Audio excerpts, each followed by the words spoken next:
Bem-vindo ao BHB Foodcast, o canal de podcast para você do setor de alimentos, bebidas e suplementos. Olá, eu sou a Carol Godoy e você está no BHB Foodcast. Você sabia que no processo de inovação de alimentos, geralmente, as equipes desenvolvem todo o produto, o conceito, mas não é incomum deixarmos a criação de embalagem só para o final? Eu conversei com a Margot Takeda, sócia criativa da A10, empresa de design, especialista em branding, posicionamento de produto e desenvolvimento de embalagens. Ela nos falou sobre como essas questões devem estar integradas no processo de criação desde o início. Falou sobre materiais de embalagem, além do design, né? Sobre a questão da mudança da nova rotulagem, enfim, é uma aula, você não pode perder. Você está pensando em fazer melhoria no seu portfólio em relação à embalagem? Vem comigo para essa conversa. Margot, bem-vinda ao nosso BHB Foodcast. Que prazer conversar com você, tão especial, tão parceira nossa aqui na Equilibrium, no BHB. Obrigada, bem-vinda, viu? Eu que super agradeço sempre a parceria, vocês são incríveis. Eu amo a BHB, eu amo o Equilíbrio, eu amo você, Carol, Cíntia, todas são muito importantes assim para uma sociedade mais saudável, né? Para que as marcas repensem, sim, realmente o que elas estão criando e produzindo, que acho que tem tudo a ver com a nossa sociedade que a gente está vivendo hoje, né? Hoje não dá mais para fazer por fazer.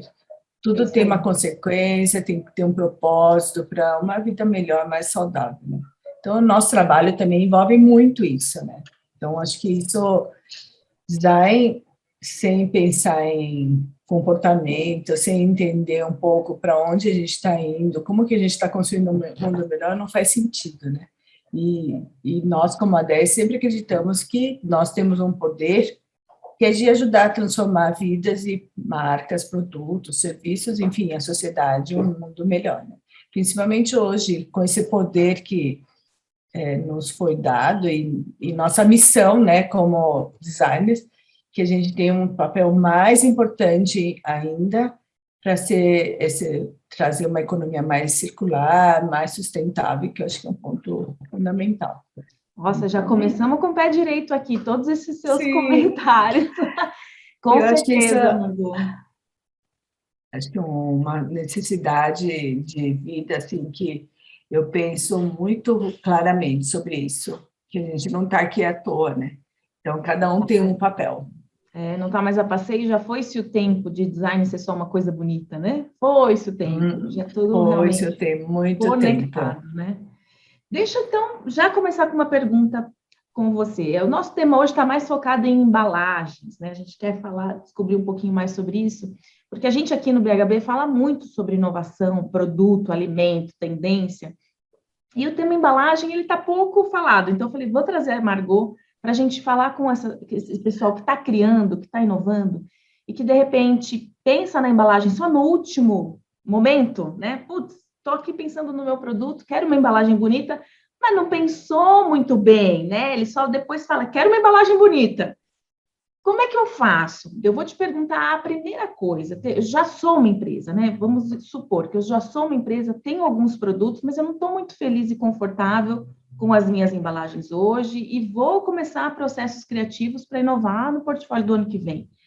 O que eu tenho que fazer para analisar como que está a minha embalagem hoje? Para onde eu tenho que olhar, observar? Como começar esse olhar crítico, assim? Acho que, primeiro, a gente fazendo uma analogia que a gente, né, nós como pessoas somos como uma marca, pensar bem abertamente, né? Porque uma marca, a gente está aqui também como pessoas para conectar com as pessoas, para impactar a vida das pessoas, para transformar a vida das pessoas, como o nosso papel, nossa função pode conectar ou o produto em si, né, pode fazer com que as marcas criem produtos que tenham conexão com as pessoas. Então, é igualzinho, marca, é como se fosse nós, a gente está aqui realmente para agregar na vida das pessoas. Então, se a gente pensar desse jeito, eu sempre peço para as marcas que pedem embalagem fazer essa reflexão. Como que está o seu propósito? você tem clareza da sua estratégia de marca aliado à estratégia de negócio? Será que ela está alinhada? E como que você pensa? Quando a gente pensa em alimento, acho que tem todo esse raciocínio que a gente acabou de fazer, né? Ele não pode ser simplesmente, eu criei um produto, ele é gostoso, é mais ou menos que nem design. Não dá mais para fazer produto por ser produto por si. Ele tem que ter, tudo tem consequência, né? Sabe, o que ele vai afetar, o que ele vai construir, o que ele vai fazer de ganho. Então, a marca é a mesma coisa, a embalagem é a mesma coisa.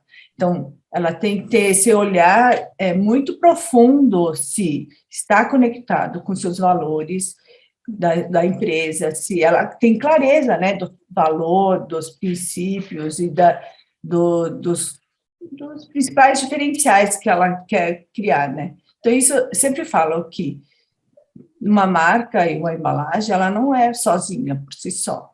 São as pessoas que fazem. E a gente está aqui para fazer marca e embalagem para a necessidade das pessoas. Ela tem o storytelling dela. Minha história por exemplo, eu construí uma marca para fazer diferença na vida delas. Mas será que ela tem coerência com tudo que ela fala como marca? Será que o produto foi criado dessa forma? Será que realmente a embalagem está falando isso? Porque às vezes transmitindo isso, né, Margot? Transmitindo isso, porque nosso trabalho envolve muito isso. Porque quando a gente traz códigos de cores, ilustrações, imagens de appetite appeal, elas têm que ter muita clareza do que ela quer passar. Às vezes ela pode ser o produto que eu quero que as pessoas sejam felizes com o meu produto. Então, a nossa embalagem, ela tem que transmitir felicidade, ela tem que fazer com que as pessoas fiquem com alto astral. Então, a gente tem visto muito embalagens de produtos sustentáveis que tem essa pegada um pouco, o bom humor, a alegria, a embalagem mais clean, embalagens mais divertidas, que não precisa ser só embalagem com caras de sustentável, né? Assim, de uma coisa certinha. Então, acho que tudo isso tem forma de expressões, como a gente também tem. Se a gente está feliz, a gente quer usar uma roupa diferente. E o produto é a mesma coisa, que roupa que ela quer usar, né? Então, acho que eu faço sempre um pouco dessa analogia, porque a gente repensa um pouco como as embalagens estão se expressando. E muita gente pensa que tem que, no último minuto, eu já fiz o produto, eu já vou... Daí, no último segundo, eles falam, eu quero fazer a criação de embalagem. Só que devia ser o inverso. Devia pensar tudo junto. Já vamos falar sobre isso. Mas, então, o que você está dizendo aqui para a gente que é muito precioso é que quando você não está satisfeito, talvez, com a sua embalagem, é voltar um passo atrás e olhar para a tua marca, olhar para o teu posicionamento de marca, entender o que você realmente quer refletir com aquele produto e se essa embalagem está transmitindo isso, certo? Isso mesmo. Agora, então, Margot, a gente faz todo o trabalho de estratégia de marca e posicionamento de produto e de... Antes até de tudo, antes de produto. A 10 já cuida desse começo ao fim, né? Do começo ao fim. Quando a gente vai para a embalagem mesmo, para esse impacto visual, depois de todo esse estudo que você falou, a gente sabe que ela tem tripla, talvez, função, né? A embalagem hoje, ela está lá para proteger o produto, para transportar esse produto para chegar na sua casa, mas também para transmitir tudo isso que você falou.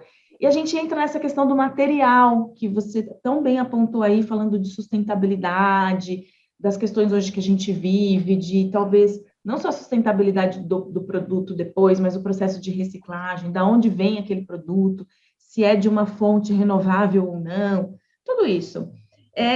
Como que isso é tratado por vocês da A10 nesse desenvolvimento? Existe uma parceria com indústrias de embalagem? Vocês já sugerem o tipo de material? Ou, às vezes, assim, por que da minha pergunta? Porque, às vezes, a gente quer posicionar um produto mais como premium e ele está num plástico, e o plástico não transmite tanto isso.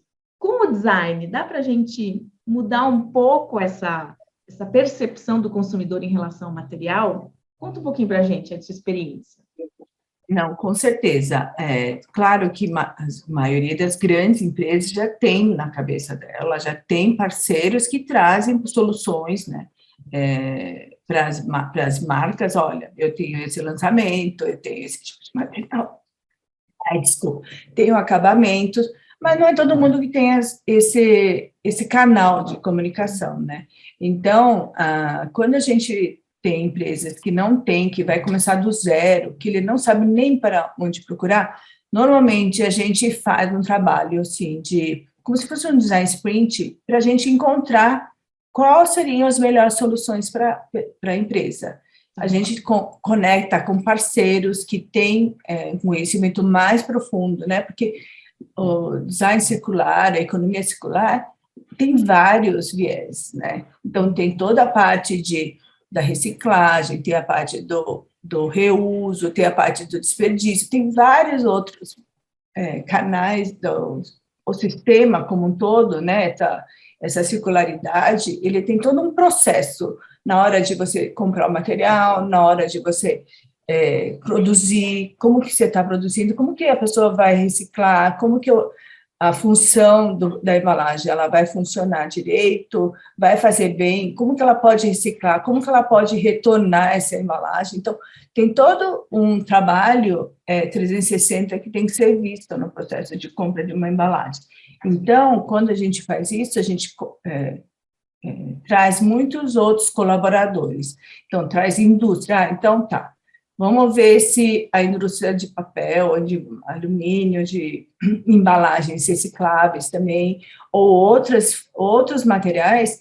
Então, esse passo a passo da criação da embalagem, você está dizendo que não é um trabalho sozinho, né, da agência de design, é um trabalho também multidisciplinar aí de multiáreas. Você traz o cliente, mas traz outros parceiros para fazer isso, né? Para a escolha da embalagem, né? Daí todo o processo criativo, de construção, de transmitir a marca, os valores, isso a gente faz, a gente mesmo dá estratégia visual, né?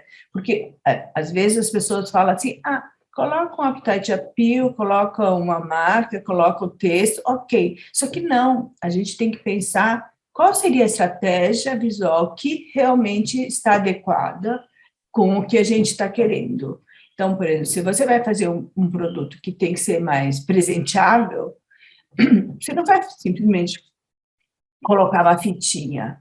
Ela pode ser presenteável contando uma história, contando alguns significados que carregam nas necessidades dos consumidores que ele considera presenteável, né? Então, o presenteável para uma pessoa é diferente para outra pessoa. E para a maioria, como que é ser presenteável? Então, assim, tudo isso tem que ser revisitado e repensado.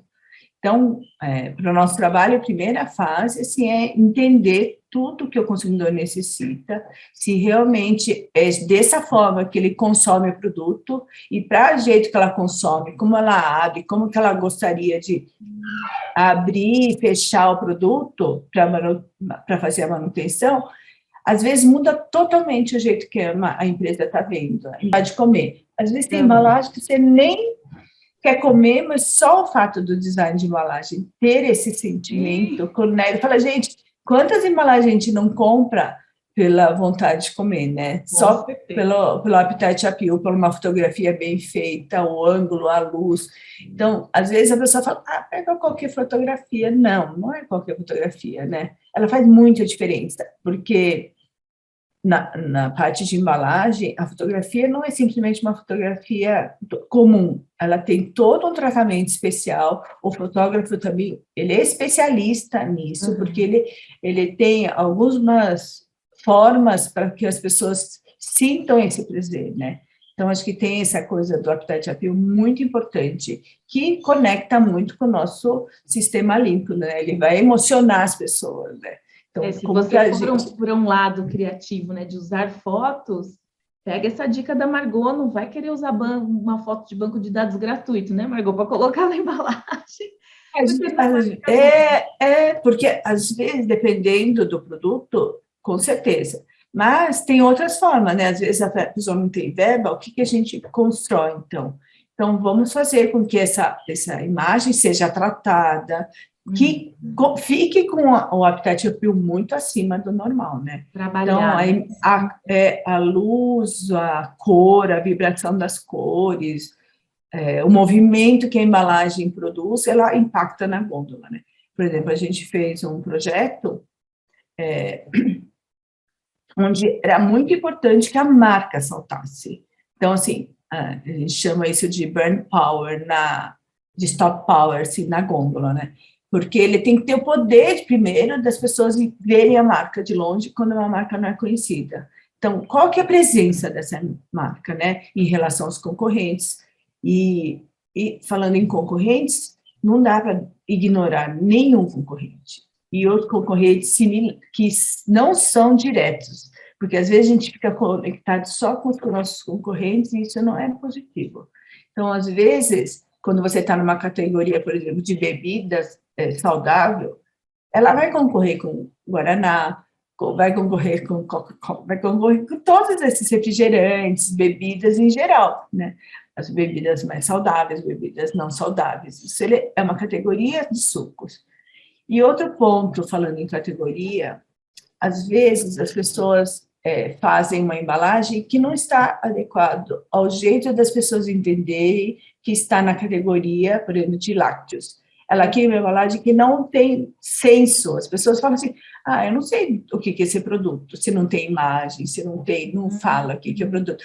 Porque as pessoas falam assim, esses códigos visuais não conectam comigo, porque não tem a ver com os códigos da categoria que já existem. Olha, é verdade. Então, se você quer talvez sair do comum e ser muito disruptivo, inovador, para algumas categorias isso pode ser um problema, então, Margot, é isso que você está falando.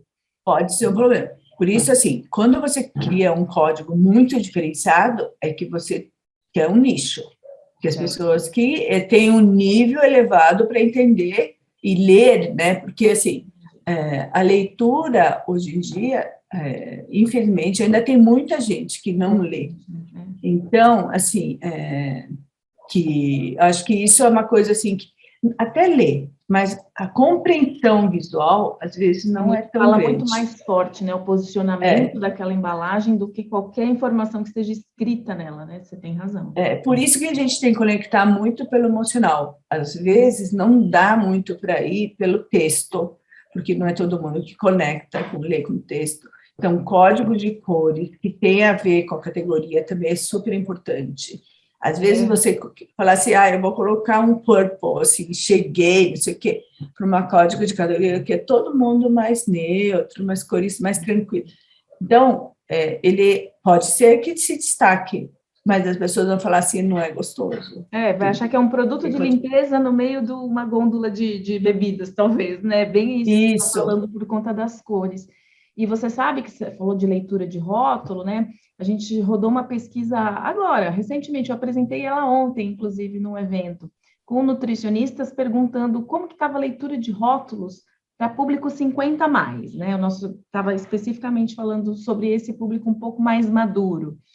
E você sabe que 80% delas disseram que não, que eles não leem rótulos. E os 20% que lê às vezes porque já tem alguma questão, olha, né, a nutricionista, o médico falou que você não tem que reduzir sódio porque você está hipertenso, então ele vai lá só no sódio para olhar se ele pode consumir ou não, ele vai direcionado.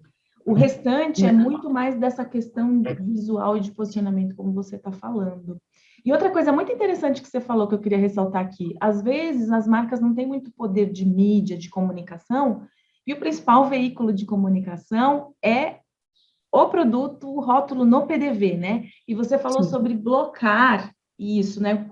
Sobre como as embalagens posicionadas uma ao lado da outra também precisam fazer sentido. Você não pode pensar, talvez, na embalagem de forma única, né? Você precisa pensar nela agrupada para ter um impacto visual melhor, não é isso?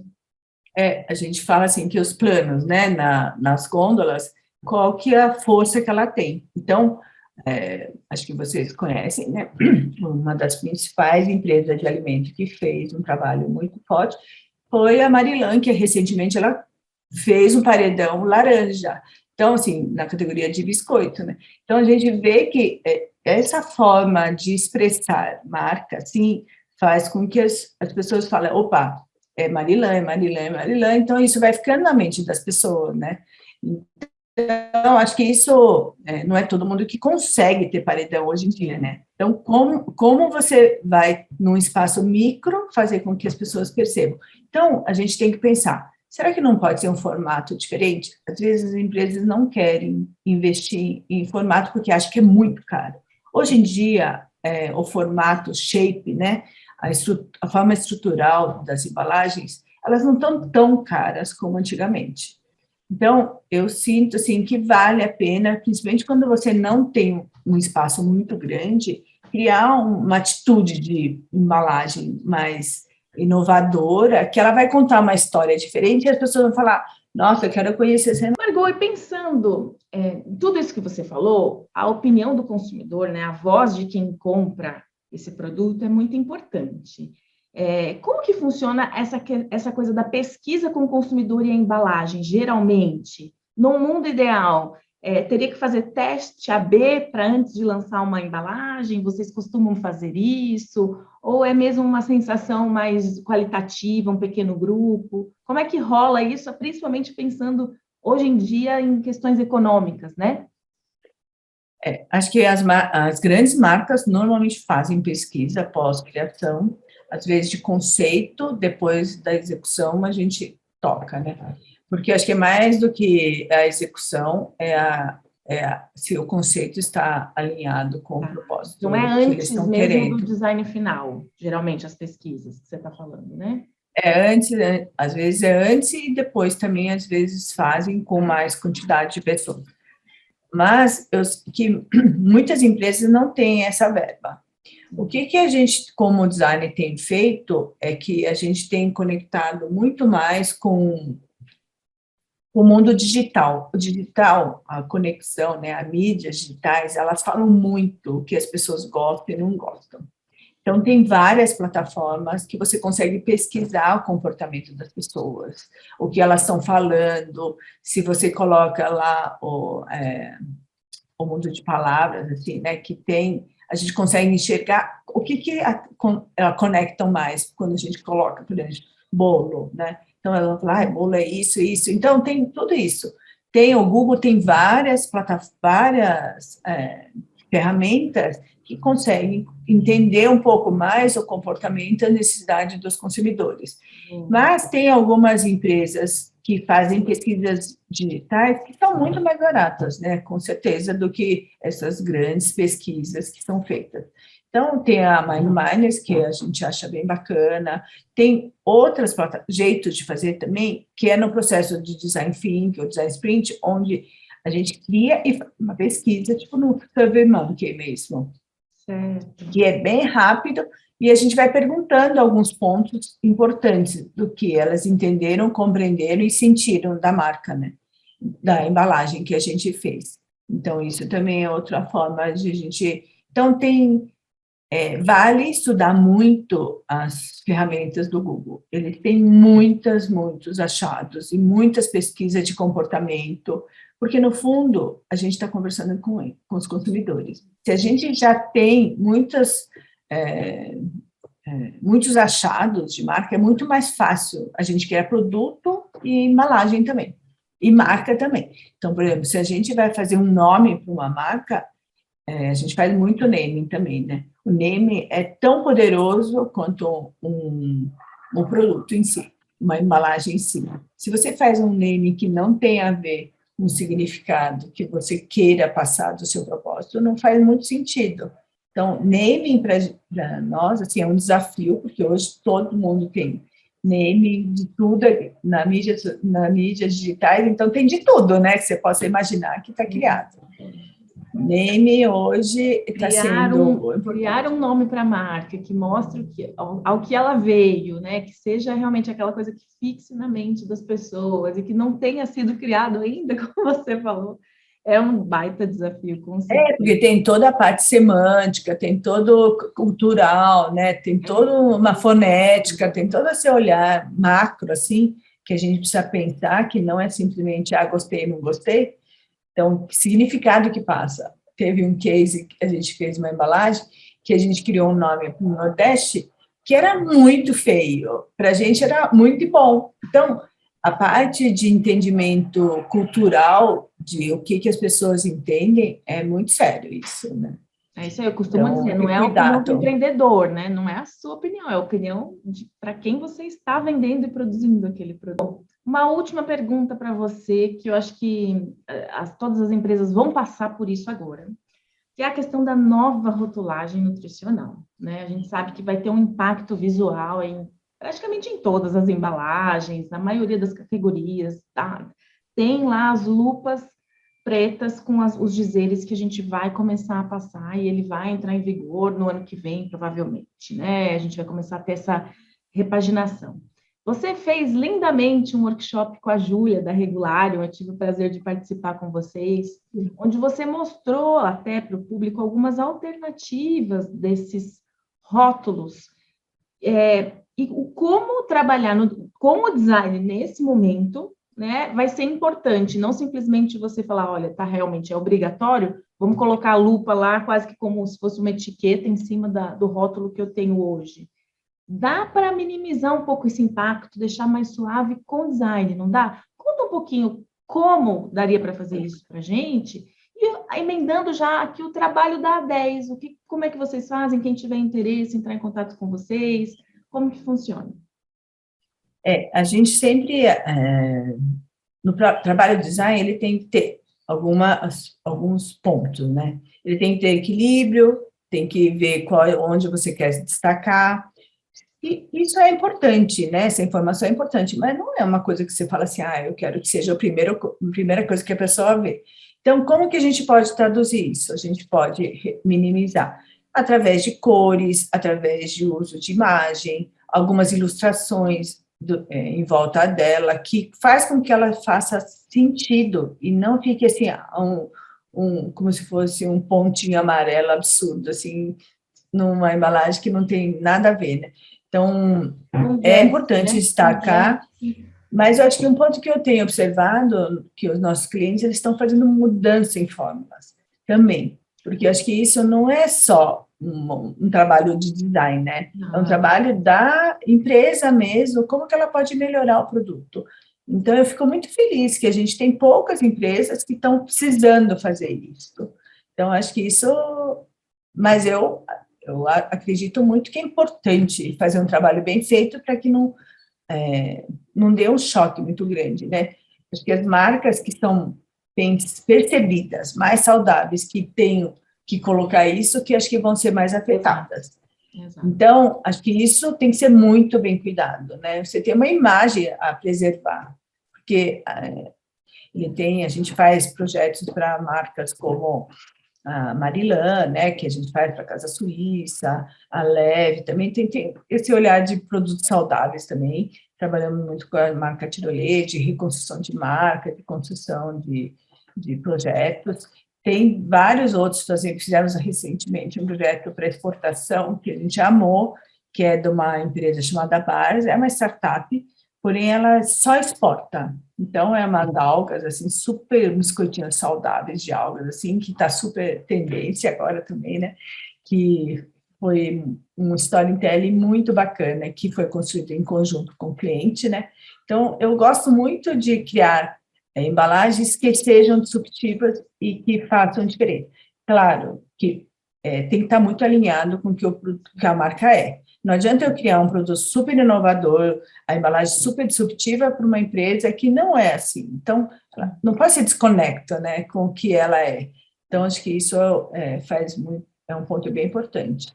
Então, a gente trabalha com a BRF, hoje está fazendo produtos de exportação bastante, né, que é a Perdic também tem feito alguns produtos para a África do Sul, algumas, não é África, para a África em si, agora esqueci a cidade, mas eles têm feito projetos muito legais. E a gente entendendo, né, a cultura, por exemplo, a gente faz parte de LBA, que é uma associação, né, uma aliança, né, que tem várias empresas e nossas empresas ficam localizadas em Nova York, Berlim, Moscou, África do Sul, Tem muita em tendência Xangai vindo de lá. e Istambul, e a gente entende a importância desse entendimento cultural e, ao mesmo tempo, de que o mundo é muito pequeno, né? Que a gente pode conectar muito facilmente com qualquer empresa, sim, conectar com as pessoas do mundo, se a gente tem parceiros, e facilita muito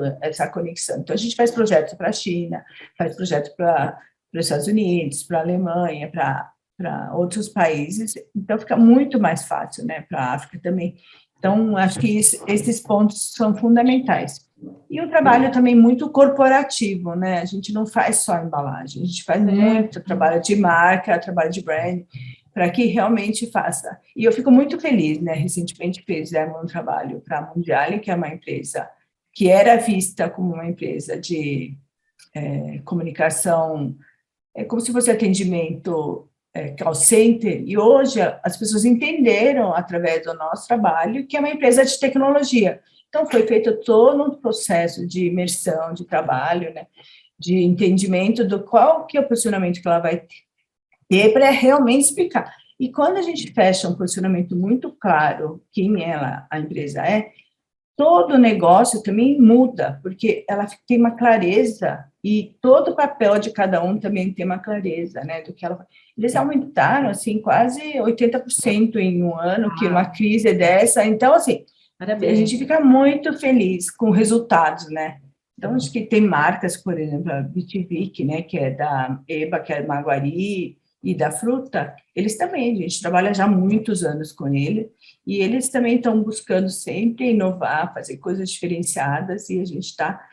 E eles foram comprados por todo um trabalho, assim, de design, de pensamento de design, né, assim, cresceram absurdamente, assim. Vale a pena, né? Vale a pena investir nisso, porque é o que você está falando, traz resultado efetivo para o negócio, não é só a estética da embalagem, como a gente falou no começo. Margot, prazer falar com você. Obrigada, agradeço de coração. Convido todo mundo a entrar no site da 10, ver os cases, seguir a Margot no LinkedIn, olhar para tudo que eles fazem, porque de fato é muito bonito, muito disruptivo, e o que ela falou, tem muita essência, tem muito um trabalho de propósito que vai te ajudar e muito na construção da sua marca, né?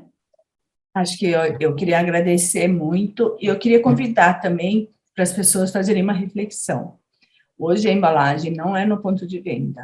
As embalagens hoje, elas ficam nas mídias digitais. Então, até agora, o Mark Zuckerberg vai mudar totalmente o jeito de fazer o Facebook, né? Vai entrar com todo esse olhar de metaverso, que é uma realidade aumentada, onde você vai estar inserido. Então, que tipo de experiência a marca pode construir, qual tipo de embalagem que ela pode viver dentro disso tudo, né? Então, eu sempre recomendo que as marcas não pensem em embalagens, principalmente quando fazem mock-up, paradas. Elas têm que conversar, elas podem ter realidade aumentada, pode ter QR Code, pode ter outros olhares. Então, acho que essa é a minha recomendação final, e agradeço. E eu desejo, assim, que cada marca realmente conecte cada vez mais com os consumidores e faça as transformações que tem coragem, né, de fazer, porque acho que empresário que tem coragem tem que estar de parabéns. Perfeito, Margot. Vamos juntos, Carol. construindo marcas mais saudáveis. Um beijo, até a próxima, viu? Obrigada, obrigada.